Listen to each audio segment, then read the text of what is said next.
क्या कभी ऐसा भी हुआ था जब सृष्टि के रचयिता ब्रह्मा जी की जान ही खतरे में पड़ गई थी?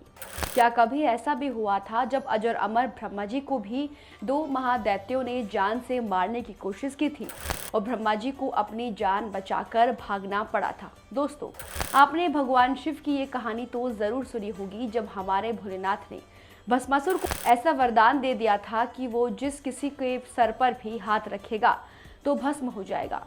और भस्मासुर ने भगवान शिव के सिर पर हाथ रखने के लिए उनके पीछे भागना शुरू कर दिया था। तब भगवान विष्णु ने मोहिनी अवतार लेकर खुद को एक सुंदर स्त्री के रूप में प्रकट किया था। इसके बाद भगवान विष्णु ने मोहिनी बनकर भस्मासुर को ऐसा नचाया कि वो अपने ही सिर पर हाथ रखकर भस्म हो गया था। लेकिन ये कहानी इससे भी ज्यादा रोचक है और इसे आप आखिर तक जरूर सुनिएगा। नमस्कार, मेरा नाम नंदिनी गुरु, सभी का द कर्मा पर स्वागत करती हूँ।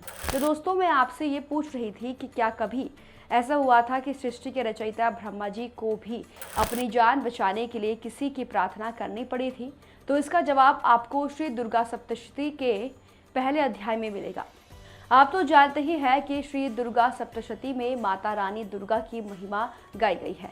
माँ दुर्गा ही कभी काली बनकर तो कभी अंबिका या चंडिका बनकर दुष्ट दैत्यों का संहार करती रहती है। तो कथा के अनुसार जब एक बार भगवान विष्णु को योग माया काली ने अपनी माया से योग निंद्रा से सुला दिया था, तो भगवान विष्णु को सोते हुए लाखों वर्ष बीत गए। तब अचानक उनके कान के मैल से दो महादैत्य उत्पन्न हुए। इन दैत्यों के नाम थे मधु और कैटअप। ये दोनों इतने शक्तिशाली थे कि इन्हें मार पाना लगभग असंभव था। जैसे ही इन दैत्यों का जन्म हुआ, इन दोनों दैत्यों को सामने भगवान विष्णु की नाभि से निकले कमल पर ब्रह्मदेव विराजमान नजर आए। फिर क्या था, इन दोनों दैत्यों यानी मधु और कैटअप ने ब्रह्मा जी को ही मारकर खाने का प्लान बना लिया। प्लान बनाते ही ये दोनों दैत्य ब्रह्मा जी को मारने के लिए आगे बढ़े।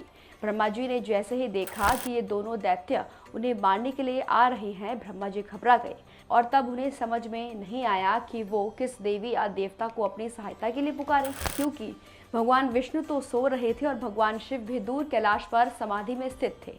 अब ब्रह्मा जी तो सृष्टि के रचयिता है, उन्होंने ही सारे सृष्टि रची है, इसलिए उन्होंने ये पता था कि इस सृष्टि को चलाने वाली और कोई नहीं बल्कि महामाया देवी है, जिन्हें हम महाकाली के नाम से भी जानते हैं। ब्रह्मा जी ये भी जानते थे कि जब तक महाकाली भगवान विष्णु को उनकी निद्रा से मुक्त नहीं करेंगी, भगवान विष्णु भी मधु कैटअप का वध करने के लिए नहीं जागेंगे। तो आखिर में ब्रह्मा जी ने सबको मोहित करने वाली और भगवान विष्णु को भी सुला देने वाली महामाया महाकाली की आराधना शुरू कर दी। अब ब्रह्मा जी ने जब ये आराधना की तो तुरंत भगवान विष्णु की आंखें से, उनकी भुजाओं से और उनके हृदय से एक नारी प्रकट हुई, जिसके 10 मुख और 10 पैर थे। उनके 10 हाथ भी थे। दोस्तों, वो अगर कोई नहीं बल्कि महाकाली थी, जो विष्णु के शरीर से निकली थी।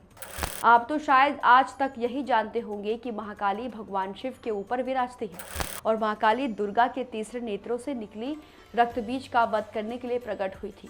लेकिन अगर आप यही जानते हैं तो आपकी जानकारी थोड़ी अधूरी है। दरअसल मार्कंडेय पुराणों के श्लोकों से लिखा गया है कि पहली बार महाकाली संसार में भगवान विष्णु के शरीर से ही प्रकट होती है और वही वो आधा शक्ति परमेश्वर है जो संसार का निर्माण करने के लिए ब्रह्मा जी को जन्म देती है। वही महामाया काली है जिनके आदेश पर भगवान विष्णु जगत का पालन करते हैं।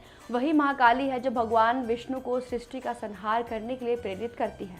तो जब संसार एक लय में चलने लगता है तो यही महाकाली देवी भगवान विष्णु को सम्मोहित कर उन्हें योग निंद्रा में सुला देती है और एक बार फिर सृष्टि को कंट्रोल अपने हाथों में ले लेती है। अब जब ब्रह्मा जी ने महामाया योगमाया महाकाली की स्तुति की और महाकाली विष्णु जी के शरीर से निकलकर उनके सामने आई, तो ब्रह्मा जी ने उनसे मधु कैटअप से बचाने की प्रार्थना की। तब महाकाली ने भगवान विष्णु को प्रेरणा दी कि वो मधु और कैटअप के साथ युद्ध करें। भगवान विष्णु ने महाकाली के आदेश को मानकर तुरंत मधु कैटअप के साथ युद्ध करने के लिए ललकार दिया। अगले 5000 वर्षों तक युद्ध करने के बाद भी विष्णु मधु और कैटअप को पराजित नहीं कर पाए। अब इस बार भगवान विष्णु को महाकाली की मदद की जरूरत पड़ी।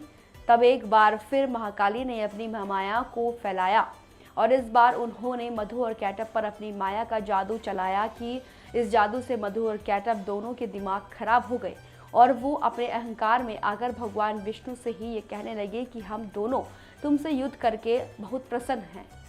तुम हमसे कोई वरदान मांग लो। भगवान विष्णु समझ गए कि ये महाकाली की माया से ही प्रेरित होकर ऐसी उल्टी बात कर रहे हैं। भगवान विष्णु ने इस मौके को देखते हुए तुरंत मधु और कैटअप से ये वरदान मांग लिया कि तुम दोनों का वध मेरे ही हाथों हो। अब मां काली की माया से मोहित मधु कैटअप ने पागलपन में आकर भगवान विष्णु को यही वरदान दे दिया कि वो उनका वध कर सकते हैं। बस एक शर्त है कि वो उन्हें किसी सूखी जगह पर मारे। तब भगवान विष्णु ने मां काली की माया से प्राप्त शक्ति से अपने गोद में रखकर मधु और कैटअप का वध कर दिया और इस प्रकार ब्रह्मा जी की जान बचा ली। तो दोस्तों, ये थी आज की वीडियो। आपको हमारी वीडियो कैसे लगी हमें कमेंट बॉक्स में कमेंट जरूर करें। साथ ही हमारे चैनल द कर्मा को सब्सक्राइब करना बिल्कुल ना भूलें। धन्यवाद।